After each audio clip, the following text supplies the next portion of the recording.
अस्सलामु अलैकुम वरहमतुल्लाहि वबरकातुह। વિદ્યાર્થી મિત્રો, ધોરણ 10 વિષય અરબી. મિત્રો, આપણે ધોરણ 10માં અત્યાર સુધીમાં પાઠ નંબર 2, 6, 7, કવિતા નંબર 16, 18 અને તે ઉપરાંત તુકનૂન આપણે બદીઉસ જમા, અલી ચંતાવી, પ્રકરણ 12માં આપણે કહેવતો જોઈ. હવે આપણે આજે એક નવો પાઠ શીખવા જઈ રહ્યા છીએ. તે પાઠ છે 7મો. આ 7મા પાઠમાંથી તમને પરીક્ષામાં પેરેગ્રાફ પૂછાઈ શકે છે. આ પ્રકરણનો મહત્ત્વનો સવાલ આ છે કે આમાંથી એક પેરેગ્રાફ પૂછી શકે છે. તો મિત્રો, દરેક વિદ્યાર્થી ચોપડીમાં પેજ નંબર 34 ખોલે, નોટબુક ખોલીને રાખે, બોલપેન પેન્સિલ સાથે રાખે. તો અદ્દરસુ સાબિયું, અદ્દરસુ એટલે પાઠ, અદ્દરસુ એટલે પાઠ, તેનું બહુવચન આવશે દુરુસુન. પરીક્ષામાં આ પ્રશ્નમાં પૂછાય છે કે નીચે આપેલા શબ્દોનું બહુવચન લખો, અને તમારા આ વર્ષે લગભગ 30% MCQ છે. તો એમાં પૂછી શકે છે કોઈ પણ કે દુરુસ્ત બહુવચન, દરસુનનું બહુવચન શું, અથવા આમ પૂછે કે અદુરુસનું એક વચન શું. તો અત્યારે ધ્યાન રાખો કે અદર્સ અથવા દરસુ તેનું બહુવચન આવશે દુરુસ. એનો અર્થ થાય છે પાઠ. આમ પણ પૂછી શકે કે અદર્સુનો અર્થ શું, તો આપણે લખી શકીએ કે પાઠ. અસાબિયું એટલે 7મું, તો અદર્સુ સાબિયું 7મો પાઠ. હવે પાઠનું નામ છે આદાબુલ મુજતમાઈ. આદાબ એટલે સભ્યતા, રીત રિવાજ, સંસ્કાર, અને મુજતમી એટલે સમાજ. મુજતમી એટલે સમાજ. આપણે સમાજમાં રહીએ છીએ, તો સમાજમાં આપણે કઈ રીતે રહેવું જોઈએ, કોની સાથે કેવું વર્તન કરવું જોઈએ, આપણે રોજિંદુ જે જીવન જીવીએ છીએ સવારથી લઈને સાંજ સુધી, તે કેવી રીતે જીવવું જોઈએ, ઉઠવું ક્યારે જોઈએ, સૂવું ક્યારે જોઈએ, કઈ વસ્તુઓનો ક્યારે અને કઈ રીતે ઉપયોગ કરવો જોઈએ, અને તેનો ઉપયોગ કેટલા પ્રમાણમાં કરવો જોઈએ, તે બધા જે રીત રિવાજ છે તેને આપણે સંસ્કાર કહીએ છીએ. હવે સંસ્કાર સારા પણ હોય, ખરાબ પણ હોય. તો આપણે કેવા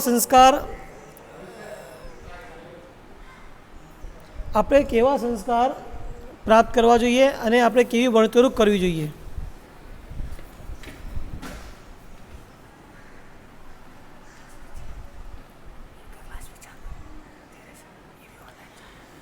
તો આદાબુલ મુજતમી સમાજની રીતભાત. આદાબુલ મુજતમી એટલે સમાજની રીતભાત. મિત્રો, આપણે આગળ વધીએ. તમારો પહેલો પેરેગ્રાફ છે. જે વિદ્યાર્થીઓને અરબી ઉચ્ચાર કરતાં બરાબર નથી આવડતો તેઓ તેનું ગુજરાતી લખી લે. તો પહેલી લાઈન છે તમારી, ઉન્ઝુર કૈફ યહલુબુલ લબ્બાન.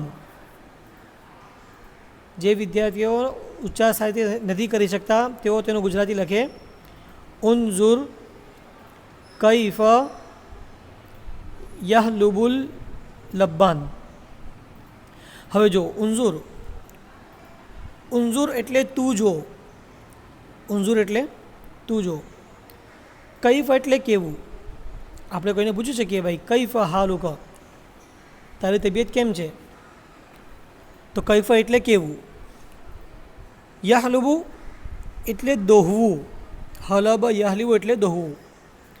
આ લબ્બાન એટલે દૂધવાળો. ભાઈ હજ્જામ, આ આપણે સમાજમાં આપણે આ શબ્દ વાપરીએ છીએ, આપણી રોજિંદા વાતચીતમાં આપણે ઉપયોગ કરીએ છીએ હજ્જામ. તો હજામ નથી, હજ્જામ છે, તે અરબી શબ્દ છે. આગળ પણ મેં તમને કહ્યું હતું કે આપણે આપણી ભાષાઓમાં, ખાસ કરીને ગુજરાતીમાં કેટલાય શબ્દો પ્રયોગ કરીએ છીએ, તે શબ્દો ગુજરાતી ભાષાના નહીં પરંતુ અરબી ભાષાના છે. તેમાંથી આ એક શબ્દ હજ્જામ છે. હજ્જામ એટલે વાળ કાપનારો, અથવા पछना આપણે કહે पछना लगवाने का है भाई, सेंगी लगाना भी कहते हैं उसको. તો પછના કરવાવાળો, જે પેલી ડબ્બી મૂકીને બ્લડને ખેંચે છે શરીરમાંથી, તેને હજ્જામ કહેવાય.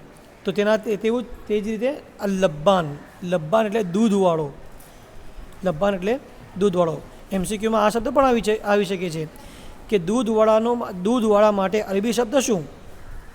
દૂધવાળા માટે અરબી શબ્દ શું? તો શું લખવાનું આપણે? અલ-લબ્બાન.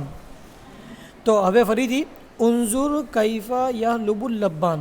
ઉન્ઝુર એટલે તું જો, કૈફ એટલે કેવી રીતે, યહલુબુ એટલે દોહે છે, અલ-લબ્બાન એટલે દૂધવાળો.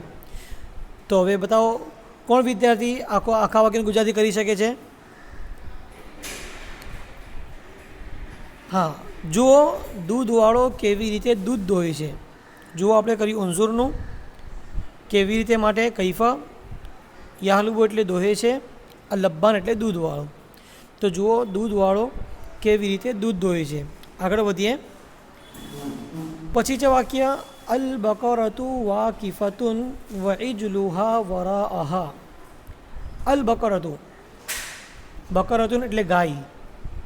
આપણે બકરીદ વખતે આપણે કહીએ છીએ ભાઈ બકરીદ બકરીદ, તો બકરીદ નાલા કાપતી નથી, મોટા કાપતી છે.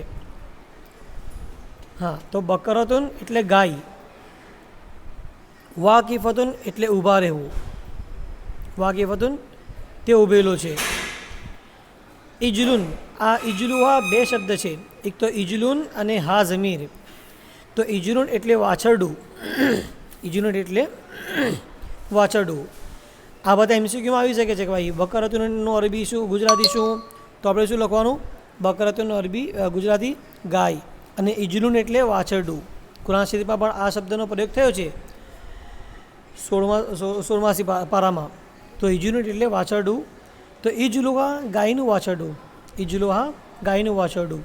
વરાઉન, આ વરાઆહા પણ બે શબ્દ છે, એક તો વરાઉન અને હા. તો હા એટલે અહીંયા કોણ આવશે? ગાય.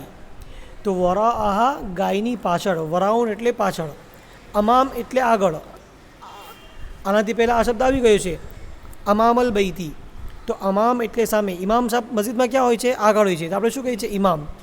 તો વરાઉનનું વિરોધી ઇમામ, અમામ. તો વરાઆહા તેની પાછળ. તો અલ બકર એટલે ગાય, વાકિફતુન એટલે ઊભા રહેવું, ઇજલુહા એટલે તેનું વાછરડું, વરાઆહા એટલે તેની પાછળ. તો અલ બકરતુ વાકિફતુન ગાય ઊભી છે, વ ઇજલુહા વરાઆહા અને તેનું વાછરડું તેની પાછળ ઊભું છે. વ ઇજલુહા વરાઆહા તેનું વાછરડું તેની પાછળ ઊભું છે. આગળ ચાલીએ. યહલુબુલ લબ્બાનુ લબન. તો યહલુબુ ઉપર આવી ગયું, તે દોહી રહ્યો છે. અલ લબ્બાન એટલે દૂધવાળો, અલ લબન, લબન એટલે દૂધ. ભાઈ લગન નહીં, લબન, લબન એટલે દૂધવાળો. તો દૂધવાળો દૂધ દોહી રહ્યો છે, દૂધવાળો દૂધ દોહે છે, અથવા દૂધવાળો દૂધ દોહી રહ્યો છે. આગળ ચાલીએ. અલ લબનુ મુફીદન જિદ્દન. અલ લબનુ મુફીદન જિદ્દન. લબન એટલે હમણાં બબ્બે વખત આપણે ભણી ગયા. લબન એટલે દૂધ, મુફીદુન, મુફીદ એટલે ફાયદાકારક, લાભકારક. અલ લબન એટલે દૂધ, મુફીદુન એટલે ફાયદાકારક, જિદ્દન એટલે ઘણું બધું, જિદ્દન એટલે ઘણું બધું. તેનો સમાનાર્થી શબ્દ શું આવશે? કસીરતુન. અને તેનો વિરોધી કલીલુન. આ વિરોધી કસીરુનનો છે, જિદ્દનનો નથી. તો અલ લબનુ મુફીદન જિદ્દન, દૂધ ખૂબ જ લાભકારક છે, ફાયદાકારક છે, દૂધ ખૂબ જ ફાયદાકારક છે. આગળ ચાલીએ. અય્યુહલ ઔલાદ ઇનહઝુ મિનન્નૌમી મુવક્કિરન. અય્યુહા, આપણે કોઈને બોલાવવું હોય તો આપણે શું કહીએ છીએ? ઓય, અલા. આપણે બોલીએ ઓય ક્યાં કરતા હે, તો આપણે ઓય. તેના માટે શું આવે? અરબીમાં શું આવે? અય્યુહા, એ છોકરાઓ. અલ ઔલાદ એટલે છોકરાઓ. તો ઔલાદ કોનું બહુવચન છે? વલદુનું બહુવચન છે. ઔલાદ વલદુનું બહુવચન છે. તો અય્યુહલ ઔલાદ, હે છોકરાઓ. ઇનહઝુ, તમે ઉઠી જાઓ. ઇનહઝુ, તમે ઉઠી જાઓ. ક્યાંથી ઉઠી જાઓ? મિનન નવમી, નવમ એટલે ઊંઘ, નવમ એટલે ઊંઘ. આપણે આજની કુછે પડીએ છીએ ને, લા તઅખુદુહુ સિનતુન વલા નૌમ. તો નૌમ સવારમાં મોહમ્મદ ઇસા પર કહે છે ને અઝાનમાં, અસ્સલાતુ ખૈરુમ મિનન નૌમ. તો જુઓ આપણે આપણી રોજિંદા ભાષામાં રોજિંદા વાતચીત કરીએ છીએ તેમાં કેટલાય અરબી શબ્દોનો પ્રયોગ કરીએ છીએ, પણ આપણને ખબર નથી કે આ બધા શબ્દો અરબી છે. તો નૌમ એટલે ઊંઘ. તો ઇન હઝુ મિનન નૌમી મુબક્કિરન. ઇન હઝુ મિનન નૌમી, તમે ઊંઘમાંથી ઉઠી જાઓ. ક્યારે ઉઠો? 10-11 વાગે નહીં, મુબક્કિરન વહેલી સવારે. મુબક્કિરન એટલે પરોઢિયે, વહેલી સવારે. તો ઇન હઝુ મિનન નૌમી મુબક્કિરન, તમે સવારે જલ્દી ઉઠી જાઓ. તમે ઊંઘમાંથી સવારે જલ્દી ઉઠી જાઓ. આગળ ચાલીએ. વશરબુલ લબન, અને દૂધ પીઓ. સવારે ઉઠીને શું કરવું? દૂધ પીઓ. કેમ ભાઈ દૂધ પીવાનું? ફઇન્નહુ યનફઉકુમ કસીરન, કારણ કે દૂધ તમારા માટે ખૂબ જ ફાયદાકારક છે. યનફઉકુમ, યનફઉન અને કુમ, કુમ એટલે તમે, તમારા માટે ફાયદાકારક છે. ઇન્નહુ યનફઉકુમ કસીરન, દૂધ તમારા માટે ખૂબ જ ફાયદાકારક છે. આગળ ચાલીએ. લા યનહઝ અહદુમ મિનકુમ મુતઅખ્ખિરન. લા યનહઝ અહદુન મિનકુમ મુતઅખ્ખિરન. ઉપર આવ્યું ઇનહઝુ, તો અહીંયા લા યનહઝ, તમે ન ઉઠો. લા યનહઝ, તમે ન ઉઠો. અહદુન, તમારા કોઈ પણ એક, મિનકુમ, તમારામાંથી, મુતઅખ્ખિરન, મોડેથી. તો લા યનહઝ, ન ઉઠો. અહદુમ મિનકુમ, તમારામાંથી કોઈ પણ, મુતઅખ્ખિરન એટલે મોડેથી. તો તમારામાંથી કોઈ પણ મોડો ન ઉઠે. તમારામાંથી કોઈ પણ મોડો ન ઉઠે. ભાઈ અહીંયા સુધી હદીસ શરીફમાં પણ આ વાત આવે છે કે જે વ્યક્તિ ફજ્રની નમાઝ પડ્યા પછી ઇશરાકની નમાઝ પડે અને પોતાની દુકાન ખોલી કાઢે, તો અલ્લાહ તાલા તેના ઘરે ખૂબ બરકત આપે છે. તેની રોજીમાં ખૂબ બરકત થાય છે. પરંતુ આપણે શું કરીએ છીએ? આપણે ઊંધું કરીએ છીએ. આપણે રાત્રે 11, 12, 1, 2 વાગ્યા સુધી જાગીએ છીએ અને ફજરની નમાઝો આપણે બિસ્તરાવાળી મસ્જિદમાં પડીએ છીએ. અને આપણી સવાર કેટલા વાગે થાય છે? લોકડાઉનમાં તો આપણી સવાર 11, 12 વાગ્યા પહેલાં થઈ જ નથી. તો ના, જે વ્યક્તિ સવારે વહેલો ઉઠે તેના માટે ઘણી બધી ભલાઈઓ છે અને ઘણા બધા ફાયદાઓ છે. તો શું કહે છે? લા યનહઝ અહદુમ મિનકુમ મુતઅખ્ખિરન, તમારામાંથી કોઈ પણ મોડો ન ઉઠે. આગળ ચાલો. લિયાલમ, તમે જાણી લો. લિયાલમ, તમે જાણી લો. કુલ્લ મિનકુમ, કુલ્લુમ મિનકુમ આદાબલ મુસ્તમી. કુલ્લુન, તમે બધા. કુલ્લુન એટલે બધા. મિનકુમ, કુલ્લમ મિનકુમ, તમારામાંથી દરેક. કુલ્લન નથી, કુલ્લુન છે, 2 પેશ છે એની ઉપર. કુલ્લુમ મિનકુમ, તમારામાંથી દરેક. લિયાલમ, જાણી લો. શું જાણી લો? આદાબલ મુસ્તમી, સમાજના સંસ્કાર તમે જાણી લો. ઉપર આવી ગયું ને હેડિંગમાં, આદાબલ મુસ્તમી. આદાબુન એટલે રીતિ રિવાજ, સંસ્કાર, વર્ણતરૂપ, રહેન સહેન, આ બધી જ વસ્તુ આપણે કરી શકીએ, બધા જ અર્થ આપણે કરી શકીએ. તો લિયાલમ, જાણી લો. કુલ્લુમ મિનકુમ, તમારામાંથી દરેક. આદાબલ મુસ્તમઈ, સમાજની રીતભાત, સમાજના સંસ્કાર, સમાજના વ્યવહાર. તમારામાંથી દરેક સમાજની રીતભાત, તમારામાંથી દરેકે સમાજની રીતભાત શીખવી જોઈએ. અથવા તમારામાંથી દરેક સમાજની રીતભાત શીખી લો, સંસ્કાર શીખી લો. આગળ. વલ્યઈશ હયાતન સાફિયતન કલ્લબન. વલ્યઈશ, તારે જીવવું જોઈએ. આશયઈશુ ઈશતન, તારે જીવવું જોઈએ. વલ્યઈશ, અને જીવવું જોઈએ. હયાતન, જીવન. સાફિયતન, સ્વચ્છ, ચોખ્ખું, સુઘડ. કોના જેવું? કલ્લબની, દૂધની જેમ સ્વચ્છ. સાફિયતન કલ્લબની, દૂધની જેમ સ્વચ્છ જીવન. હયાતન એટલે જીવન. હયાતન સાફિયતન કલ્લબની, દૂધની જેમ સ્વચ્છ જીવન. વલ્યઈશ, જીવવું જોઈએ.